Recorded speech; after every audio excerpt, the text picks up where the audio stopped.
There's a quiet belief many people carry in today's world. If someone is not visible, they must be insecure. If they are not posting their face, their daily life, their achievements, then something must be missing from them. But what if the opposite is actually true? What if the people who show the least are the ones who need validation the least? And what if empaths, the ones who understand people the most, are the very ones choosing not to be seen? And if this message connects with you, don't forget to like it because it helps this reach the people who quietly need to hear it the most. We live in a culture where being seen is often confused with being valuable.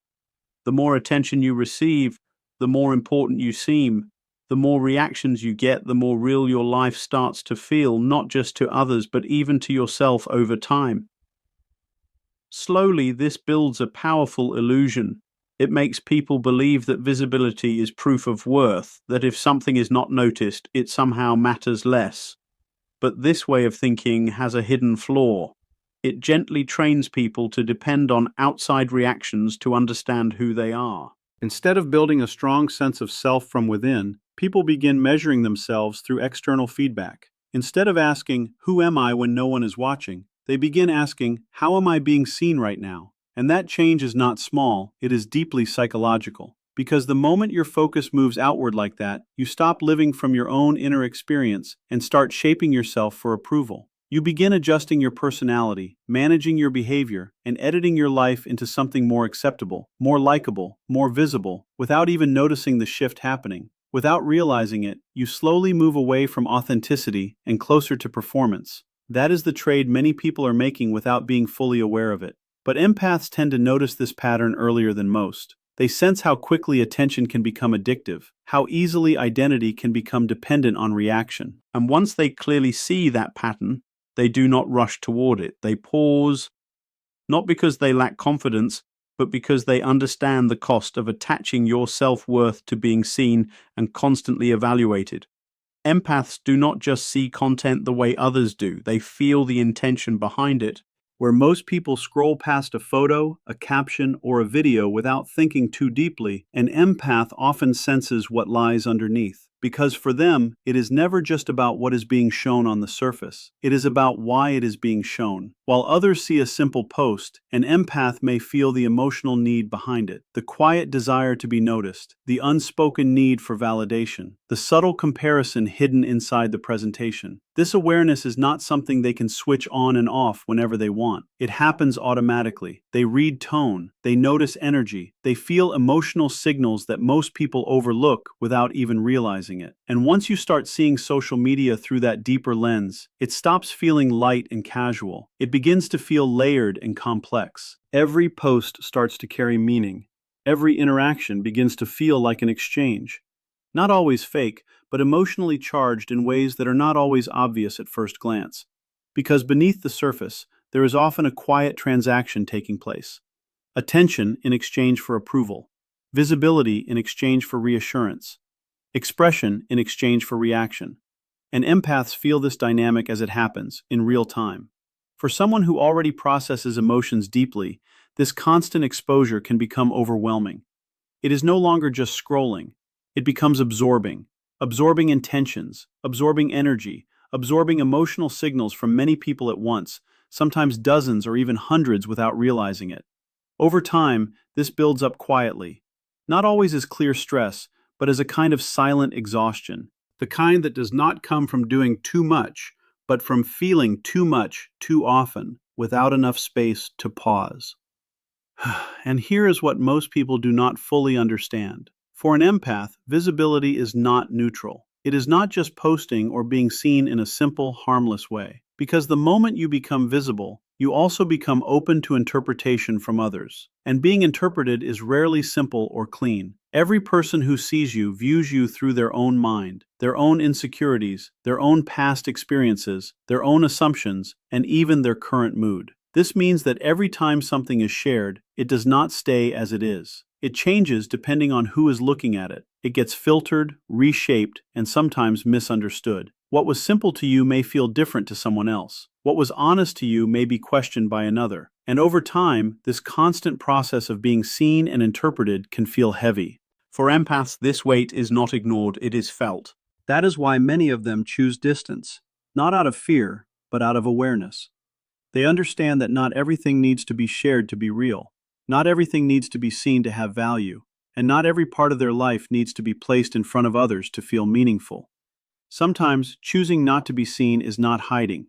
It is protecting something that feels more honest when it remains unexposed, something that does not need approval to exist. It enters many psychological spaces at once. It becomes part of someone's comparison, someone's jealousy, someone's quiet judgment, someone's projection, someone's misunderstanding. And most people don't really think about this. They post something and move on with their day. But empaths don't go through it in that same way.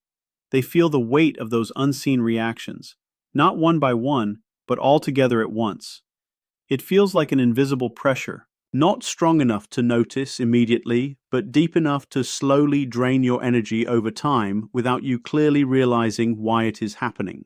And this is where people often misunderstand the situation. They assume empaths avoid visibility because they are insecure or unsure of themselves. But it is not about weakness at all. It is about awareness. Empaths understand something that many others overlook without thinking. That attention is not always light, and being seen is not always emotionally safe. So instead of asking why they do not post more, a better question is, how much are they choosing not to absorb on purpose? Because sometimes not showing yourself is not about hiding from the world, it is about protecting your mental and emotional space from becoming too crowded. Most people build an image for themselves, not always fake, but carefully shaped, adjusted, and presented in a certain way so it can be seen and accepted. Empaths, however, tend to move in a different direction. They are less focused on building an image and more focused on protecting a reality. A reality that feels steady and true inside them, even when no one else is watching.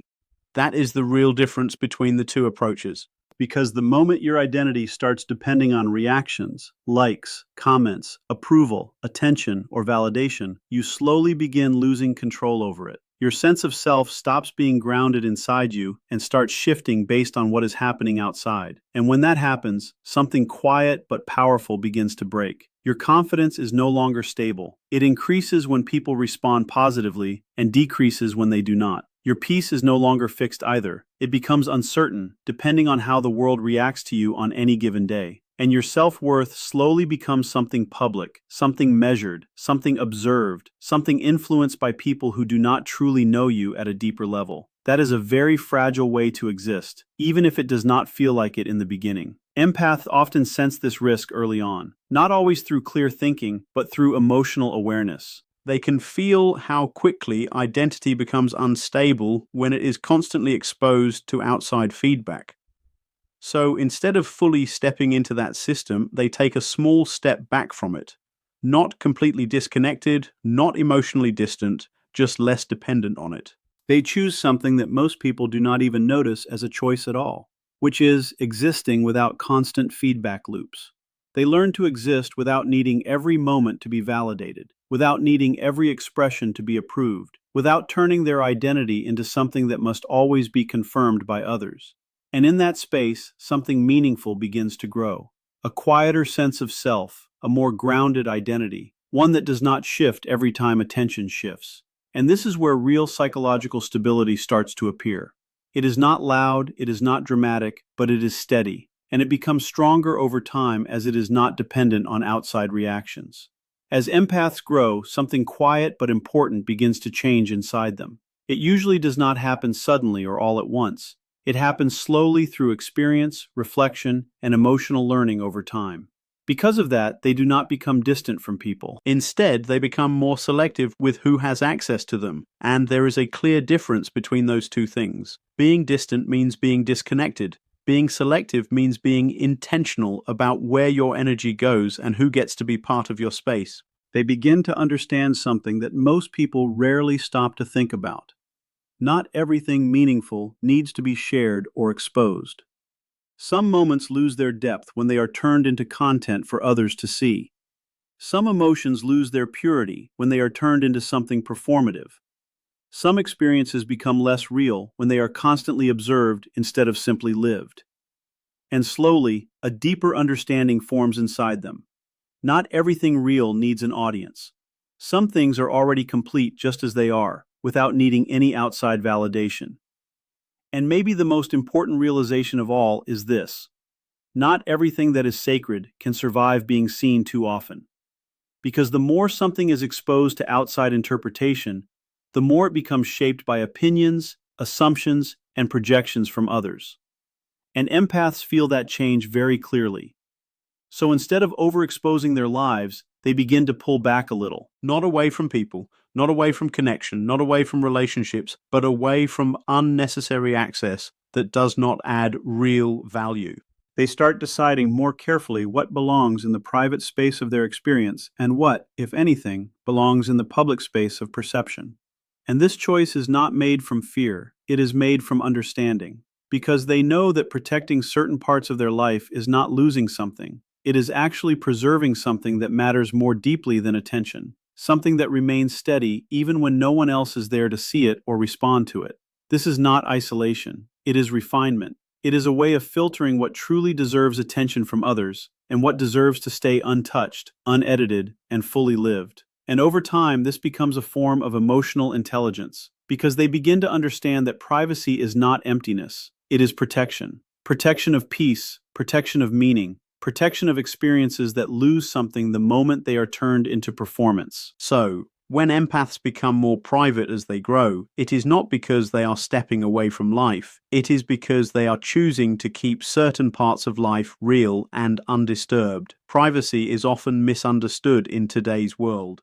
In a culture built on constant visibility, anything less than full exposure is quickly judged. People label it in simple ways like insecurity, avoidance, hiding, or emotional withdrawal. But those labels usually miss the deeper psychology behind it. For empaths especially, privacy is not about running away from the world. It is about taking control of their relationship with it. Because they understand something most people overlook without thinking. The moment you become visible, you are no longer just seen. You are interpreted, and interpretation is never neutral or simple. People do not just see you as you are, they see you through their own lens, shaped by their experiences, their assumptions, their emotions, their comparisons, and their projections. And that means a part of you no longer belongs only to you. This is where privacy becomes important, not as a defense, but as a conscious decision. It becomes the ability to decide three important things: who gets to see you, how they get to perceive you, and how much of your inner world they are allowed to access and interpret without distortion.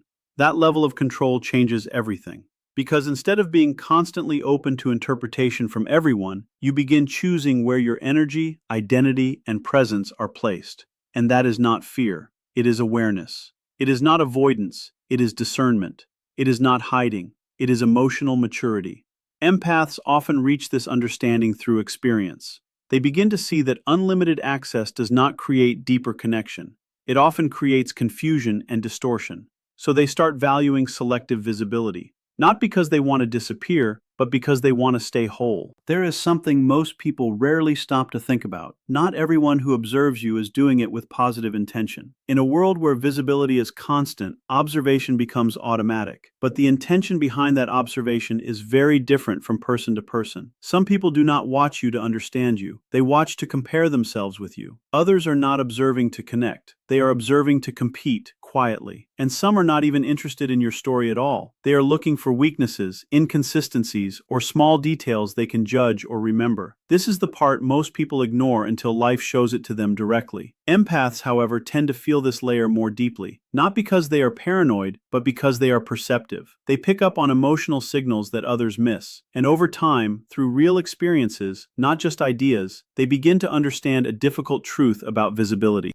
Especially after moments of betrayal, after being deeply misunderstood, after trusting the wrong people emotionally, after realizing that openness is not always returned in the same way it was given, something inside them begins to change. They stop treating visibility as something casual. What once felt natural, like sharing, expressing, and being open, starts to feel more intentional, more aware, more thoughtful. And slowly, visibility stops feeling like simple expression and starts feeling like exposure. Because exposure is more than just being seen. It means being open to interpretation without control over how that interpretation happens. And once an empath understands that difference clearly, their behavior naturally shifts. They do not disappear. They do not isolate themselves completely, but they become much more aware of what they share, when they share it, and with whom. Because they understand that not all attention is safe attention, and not all visibility leads to real connection. Sometimes it leads to misunderstanding and distortion, and that realization changes how they move through the world. It makes them more careful, more intentional, and more aware of their own energy and where it is being placed. There is a deeper shift that most people do not consciously notice. Empaths tend to prefer something simple but powerful. They choose experiencing life over displaying it. While much of modern behavior is built around being seen, recorded, and validated through external reactions, empaths often move with a completely different internal focus. Because in many situations, the question people ask has slowly changed over time. Instead of being fully present in a moment, people now think about how it will look, how it will appear, how it will be perceived.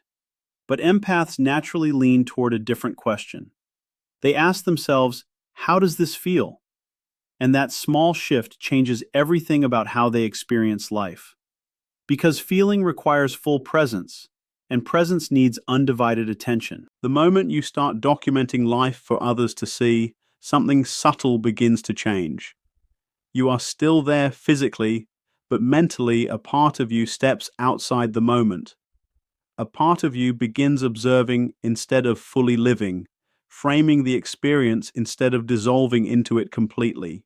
Empaths are often sensitive to this inner split. They can feel when their attention is divided between experience and performance, when life is no longer just being lived, but also being shaped for perception. So instead of staying in that divided state, they choose presence. Full, unfiltered, undistracted presence. And presence is something social media cannot fully reward. Because presence is not about how something looks after it is shared. It is about how deeply it is experienced while it is happening. And for empaths, that depth matters more than visibility ever could. Most empaths were not always private. Many of them started by being open, sharing freely, trusting easily, and expressing themselves without much hesitation. At that stage, openness feels natural. It feels like connection, honesty, and emotional safety. But life slowly reshapes that perception through experiences that are not always loud, but are deeply impactful.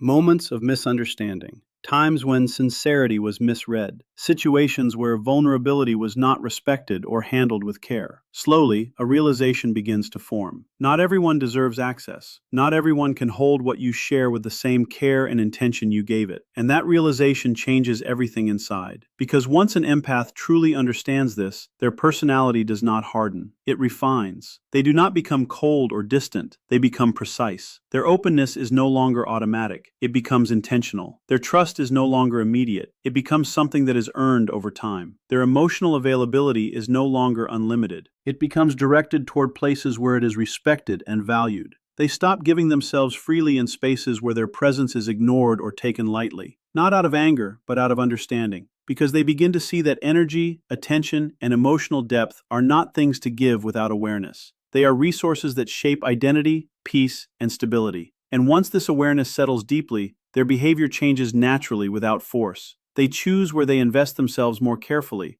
They choose who receives access more consciously. They choose how much of themselves is shared more thoughtfully. And this is where true discernment is formed. Not from distance, but from experience. From pain that has been understood instead of repeated again and again. And in this shift, the empath does not lose openness.